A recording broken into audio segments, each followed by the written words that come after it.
Hi, everyone. Welcome back to Socially Distant Tea Time. I'm Caitlin McGrace, founder of Be Her Village, and I'm here with Laura Otten and Evelyn Page, both licensed clinical social workers, both maternal mental health specialists, both working moms home in quarantine. And our Socially Distant Tea Times started as a way to help women and mothers and people expecting babies and people quarantined with small children have some validation, have some tips on how to get through. And it's a really organic, authentic, not planned, not pre-planned meeting between the three of us. Welcome, Laura and Evelyn. Thanks for joining Hi. me. Nice to see you both. Yes. What is the mood of the week? What are you guys seeing out there? How are you guys feeling? What's the vibe? For me, I mean, I think it's just similar to last week. You know, everybody's still kind of navigating things opening up and where they feel comfortable or what they don't feel comfortable with. And yeah, that's kind of still where things are. I will say, actually, it's been a hard week for me on kind of a few different levels. So I'm kind of trying to take a step back and kind of regroup and kind of, you know, focus back on like taking care of myself, the things that I need to kind of replenish and feel okay. So yeah, I think that's kind of where I am and where things feel like they are for me. Yeah. Anytime I'm struggling, I realize I'm not taking care of myself. And that's why I'm struggling. Because when I'm taking care of myself properly, which I have almost never done in my adult life, I can handle basically anything.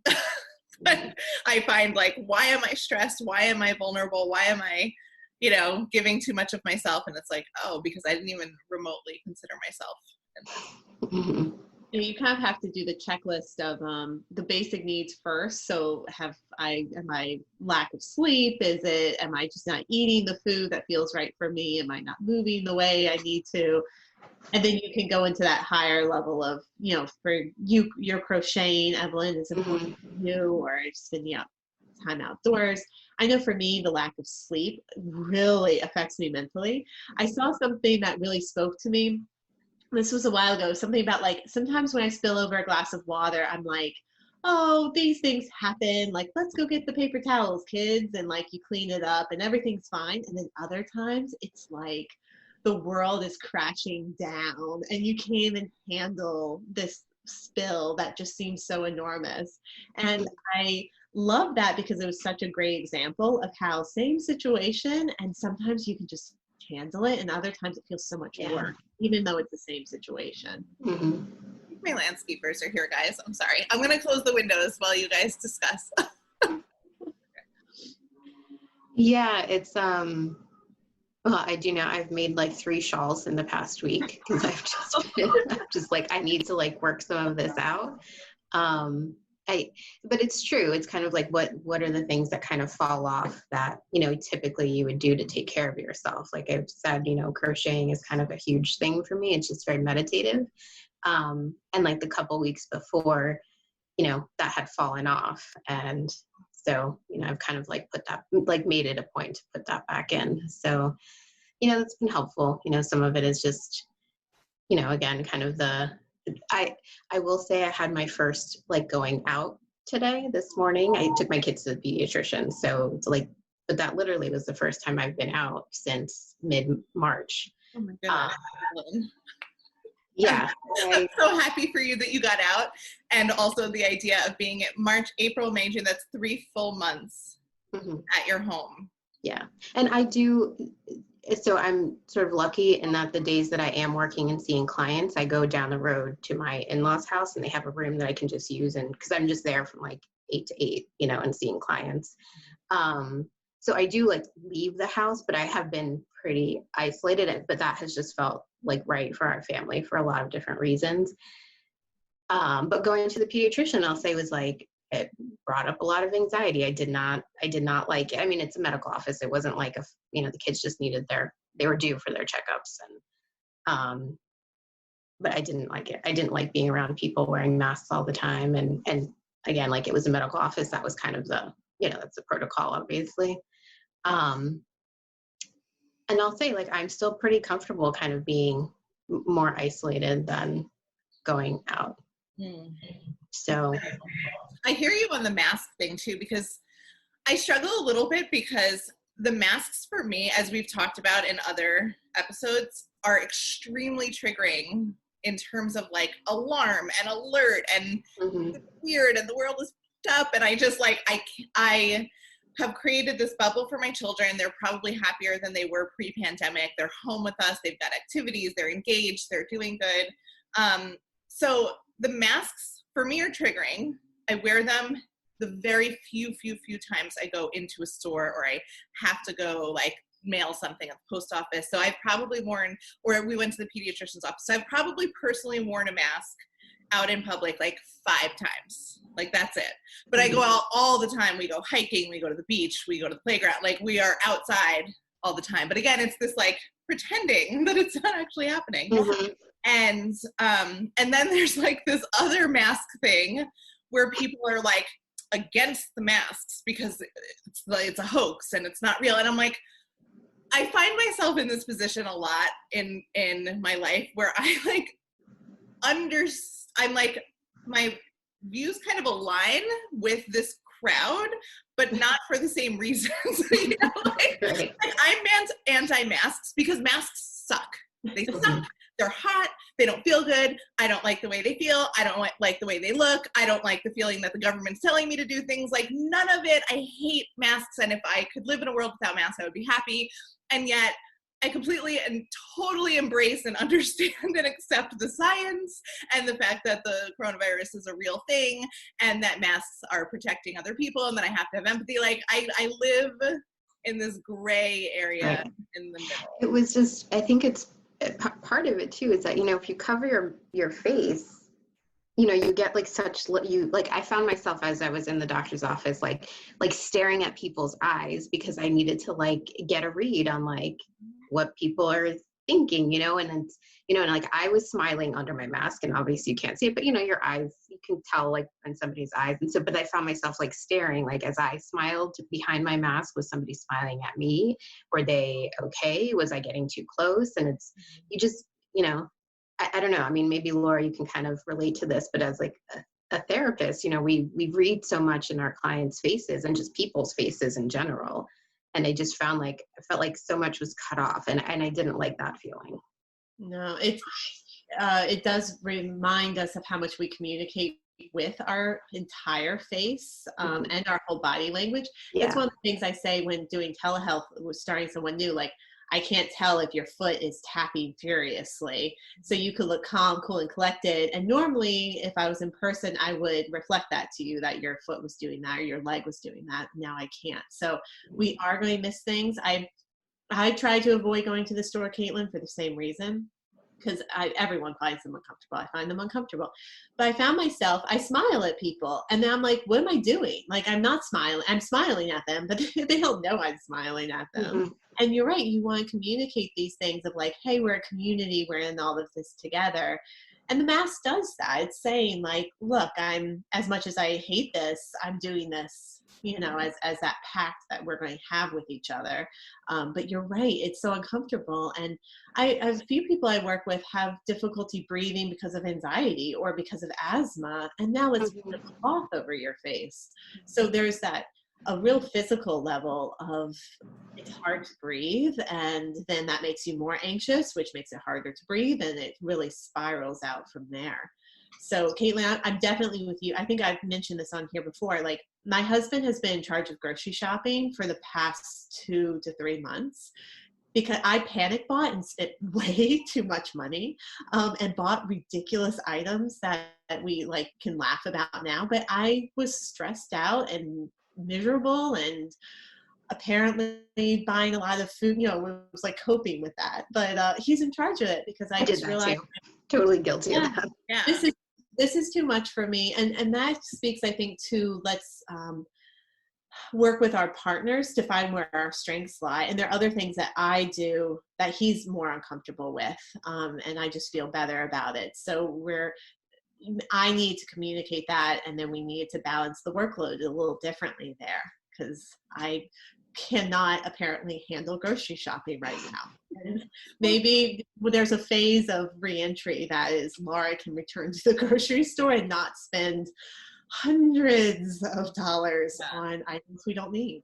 So I went through that too, and it was very anxiety based, but you know, talking about the like pyramid of like basic needs first, I feel like and I'm the first to tell, I'm like a doula and a mom that like tells people how much they have to take care of themselves, and then absolutely it's more of a do what I say, not as I do kind of a thing. So before the pandemic, I was giving too much and not keeping enough for myself, and it's something I'm actively trying to work on and examine.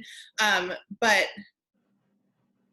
so I already was like behind in self-care, and then when the pandemic started, it was like, are we gonna have food? I mean, like, we can all joke and laugh, and now it's like, you know, it's all a little lighter now, but I mean, it was dark times. It was like, will there be grocery stores in 3 weeks? Will there be a medical system? Like, will anyone be alive? Will people be on the streets with guns? Like, it was anything could happen. Everything felt so unstable as we were leading up to this. And as I was watching the news and realizing how serious it was getting, and our government wasn't responding to it, my husband and I, like, one of us went to Costco every day for a week.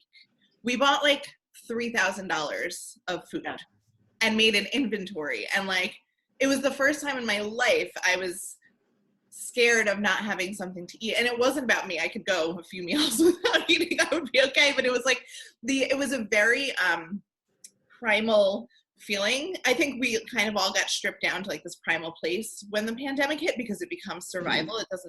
We don't get to like think of like, you know, the things we get to think about now feel like a luxury. And I remember missing my previous stress. I'm like, I miss like stressing over stupid things. That will society break down. But there was it wasn't about enough food for me and my husband. It was like, what if my children need to eat and I don't have something for them? Like, that hit in the stomach.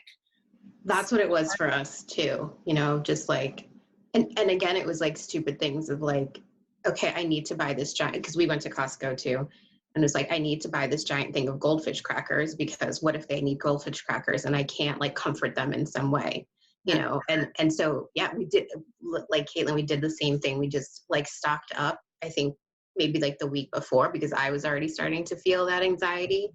And we loaded up our freezers, and, you know, we have like a little like shelf in the basement where we keep just like a few extra things, usually just kind of like oversupply.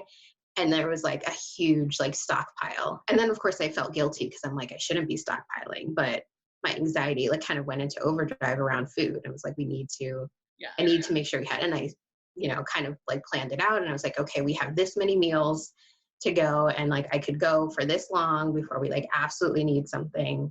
And I kind of looked through all of our through our cupboards, and I was like, okay, there's this like old can of beans, like I can make this and this with that. And like I just started like sorting through everything and thinking about what can I turn into a meal, like, you know, should it come down to like, you know, supermarkets are completely empty, you know, and you're not in your house. And it's so, sorry, go ahead, Laura. Well, I was just going to say, you can understand why people built bunkers back in the Cold War of like, I think it goes back, you said the primal instinct, Caitlin, of like, let's hunker down and try to get control over this. And would a bunker be great during a nuclear war? Like, maybe not so much, but that feeling of control and hunkering in with your family, I can completely understand that and have more empathy for that now, because we've been there now. Yes, absolutely. And I have to say, it's actually nice to have this like retrospective, because in the moment I felt like nobody was talking, like the moment leading up, like the week before everything got shut down, before the school shut down, we were going to Costco. I was on the phone with my parents and my brother and anyone who would listen to me. And I'm telling them, this is like, you have to go get food, go get extra food, please go, please prepare. And everybody was like, we're fine, we don't need anything. My dad was like, okay, I'll buy one extra thing of chicken. I'm like, okay, because just get something. And so it's nice to hear that I wasn't the only one. But I think that's possibly, like, it's probably a little bit personality, but it's also a little bit like, we're mothers, and so this is our role, is like the feeding of the children, you know? Like, a lot of people went out and like bought guns and ammo, and maybe that's like a whole other thing. But I feel like for me, I'm like, as long as I have shelter and my family and food to feed them, that was like a basic. So it's interesting, like coming to this place in the pandemic where now we get to think about like social interactions and like, you know, so like I right before the pandemic, I put together this little town group for, it's not even for my town. It's like for the little triangle of my neighborhood has like 200 or 300 houses, and I created a little social group so that everybody with families could get together, and we hosted a couple of events, and then the pandemic hit. So I just posted in there and I said, hey, who wants to come for a play date outdoors, obviously,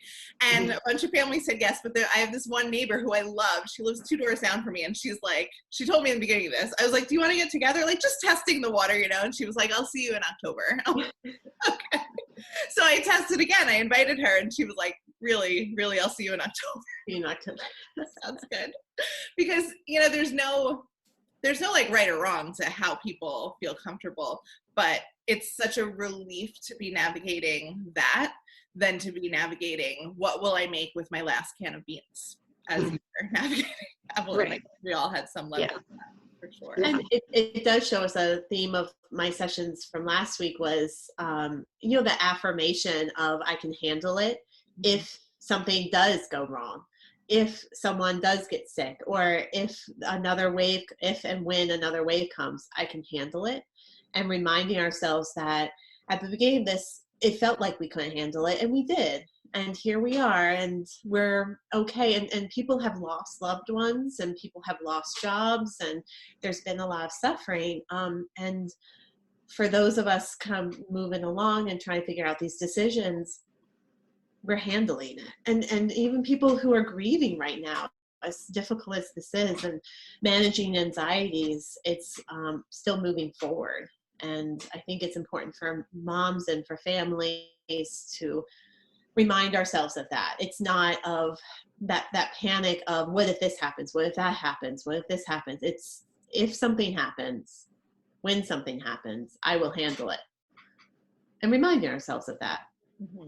It can feel really empowering to know, kind of look back now, like you're saying, Caitlin, and see like we got through this. So we've kind of built up those skills and that resiliency too. So we have that going forward. Yeah. The burnout is real. I read yet another article about the parental burnout, you know, the households with 2 working parents and the kids. And if you don't feel comfortable, which I would completely get, of not sending your kids to camp or daycare, which is already hard in the summertime, it's expensive, the hours can be funny, so it's already difficult to juggle, but the idea of going through the summer like that is very stressful. And burnout is real for these parents who are trying to juggle everything in the air. The lack of relief has been difficult for my family. Like for me, I'm just gonna put it out there. There's been no babysitting. There's been no, like, people, you know, we had it set up with another family in the beginning of the pandemic that we were all gonna help each other out, and that we would keep our quarantine circle, like the 2 families. But then my husband got sick, so that went out the window, and completely understandable. But like, I don't think I was prepared for 3 months of just me and my husband and the kids. And we have such fun together, and I'm so grateful for my kids, and I love watching them grow up, and they're becoming such great people. But there is a guilt that I have about feeling like I need a break, because they are great, and because I made them with my body, and like I made them come here, you know, like, I opted into this. So there's this feeling of like, why should I want a break? But at the same time, like, this is really freaking hard, and doing it well is hard. I always say that to my husband. I'm like, this is hard because we're doing it well, because we're being responsive, because they're not zombieing out in front of an iPad for like 12 hours a day, even though it's really tempting some days to go, you know. And in the beginning, oh my God, in the beginning, my kids got so much screen time because I was incapacitated. I couldn't function. And so they, you know, we were like getting 3 meals into them a day and just like meeting their basic needs again was like a success for me. It was not like, are we, you know, invigorating their brains and like saying 50,000 words a day, you know. It was like really basic. But there's no babysitting right now. And this is just like totally not even anything, except it just annoyed me. My babysitter, I hope she's not watching this, my babysitter posted on Facebook her new like post-pandemic rates. and they're like double. Right. And I showed it to my sister-in-law, and my sister-in-law writes back like, that would have been fine during the pandemic. Like, I would have paid $50 an hour during the pandemic. Right. But you've got to be kidding me. Like, that's, it feels like, and she's our favorite babysitter, so I'm like so upset It's price gouging, I guess. Total price gouging. And I get caught in this like, women are worth so much and we need to value them, and like, we do, but come on, I'm not paying you what you're asking for that. And it's somewhere where I live in like two separate, but like, you know, oscillates, depend on how you're feeling. Yeah, like I want women to be valued, but I also don't want to spend $150 to go out for 3 hours. Like, that's just not a thing I can do. Right. Yeah. But parenting is endless. I said to someone this morning, I'm like, it's been weeks since I've seen her. I'm like, it's a long week though when you're awake for most of it. And when you have a new baby, you're awake for a lot of those hours. Mm-hmm. And parenting though, the kids are there. They're always there. And I remember it's so distinct. Like, we got back from vacation and my husband and I were exhausted. This is back when we just had our daughter. And you know, when you get back, I think we'd been driving and the packing, all that. We got home, and before kids, you completely veg. Order in, movie, shower, veg. And then I looked at her, and she was a toddler at that point, probably like 2 years old, and just being like, but you're still here. Like, I still have to take care of you, but I'm so exhausted and don't want to. Mm-hmm. And we did. We did take care of her. But we laughed about it, of just like, before kids, you have those periods where you can just completely decompress, but especially when you have little ones. My toddler doesn't want a break from me at all. My almost 5-year-old does want a little alone time sometimes for a brief amount of time. But for the most part, they're very happy being glommed onto us and would sleep, in like on my face. She does have a quote one time. I asked her to share my pillow, and she's like, I want to share your face. She put her face on my face to sleep. Yeah. But what a great example of children. Like, no, I would like to attach myself to your body and stay here forever. And especially because their needs were so much higher too. You have to consider, like, they don't have the capacity to say, I'm really stressed, let me go spend $1,000 at Costco. Like, they're just like, they feel the adult energy, and so they go to you. Mm-hmm. You need that. They go. My two kids do that too, of like, I'll sit on the couch and somehow they don't just like kind of lean into me. They both like kind of crawl. Delia, my older one, doesn't do it as much, but they crawl up and they like end up perched on my shoulder, like as I'm like leaned into the couch, like a little parrot. And then they just kind of like curl into me, but they both did that. Delia did that when she was like 1.5 to 2.5. Like, that's just what she did if we were sitting on the couch. And now Emma does that too. So my husband, they're just there. I call it Mama Magnet, because like, I would be home with them all day. I was their primary caregiver, and he would come home from work and sit down and like play guitar or just hang out, and like all 3 kids are on me. And I'm like, what? And I cannot sit down or lay down without having 1 to 3 children and maybe a pet on me. There's like an energy, and I get like, again, torn between like, I want to soak this up because I love them. I know they're not going to snuggle me. I think 10 fast years, they're going to be teenagers. Like, it's all happening, Yeah. I don't want to wish away my life, but at the same time, it would be nice to sit down and like, so I do, but I draw that boundary with them. Like, I need my morning cup of coffee without a child on me. And so I'm happy to snuggle you later on, and I'm happy to play with you later on, but like, do not come near me when I don't touch at this moment. We also, my husband and I realized like last week, if the kids are quietly playing, we start to talk to each other. Suddenly, whoosh, is my daughter's like in between us talking to us. And it was like, and it had been happening for a while, but we finally noticed it, like, oh, it's because we're talking. And it's so hard. And couples say that all the time, like, you can't finish a conversation because in comes, all of these barriers in between you. Yeah. Yeah. Not easy. Oh, easy. Bless you. How are those allergies there? Well, that's my summer project. You all can hold me to it, as can, anyone watching, is to see someone about my allergies. Because I say this every time, they've been so bad. Normally, like, I'll have 1 or 2 bad days and that's it. So I'm fine. this year it's been really bad. So that's my Who summer are you project. seeing? Are you seeing like an allergist? Are you seeing a naturopath, an acupuncturist? Like, who are you? I am open to suggestions because I'm thinking an allergist, but I'd be open to something like more non-traditional, more Eastern, of maybe chiropractor or acupuncture. Basically anything I'm open to. You know what it is like with the Western, you know, I think there's my view of like medical and East and West and natural and whatnot is like there's a circle and there's like a wedge in that circle that is totally legitimate Western medicine, pharmaceutical, surgery, and like the whole approach. And it's great and it's valid and it's really useful when you need it. And then there's like all these other modalities. And then there's like this whole chunk where we just have no idea. We haven't actually discovered yet the power and the you know, pathway to healing and all of that. So I don't know. I kind of like go to Western medicine when it's a Western medical issue and I want a Western medical solution, which sometimes happens. Like if my children are in pain or there's like a clear indication for it. But things like allergies, for me anyway, I always like, if you need something immediately just to feel better, obviously go get a prescription. But then there's always like well, what caused it? Why does somebody else not have them and you have them? Like maybe there's a gut issue. Maybe there's some sensitivity that you can resolve. I don't know. Unfortunately, like it doesn't go with my evidence-based approach because a lot of those modalities that I think can be really helpful don't actually have the science and research to back them up because they're not funded and they're not studied. But so I just kind of I'm just curious for myself. This is not a statement on anything, but I'm like, I wonder who she would use to go address that. I'm comfortable sharing because like the clients I work with know that like I sneeze. So it's not anything secret. But the pandemic does not make this any easier. And the lack of childcare, which, hey, that's something definitely you all and everyone listening to this can relate to.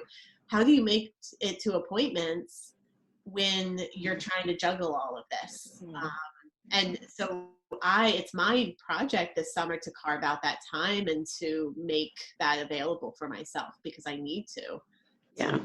So I'll keep you all posted on Laura's allergies. Yeah. Well, I have some suggestions right off the bat. You want to hear them? Sure. One is Gail Janicola. She is a functional medicine health coach. So she's taken like a really extensive course on functional medicine and health coaching through that. So that's more of like a holistic thing. And the other is going to see a naturopathic doctor. Yeah. And Dawn Sigmund. I know Dawn. Mm-hmm. Yeah. So those would be the two people I would reach out to just see what their services are and see if they're both on Be Her Village. But I would definitely that would be a good place to start, just have a conversation. Right. Because it is hard to know where to start with something like this. Who do you go see? So thank you. I'll keep you all updated. We'll have to have like an episode segment of like, how are Laura's allergies?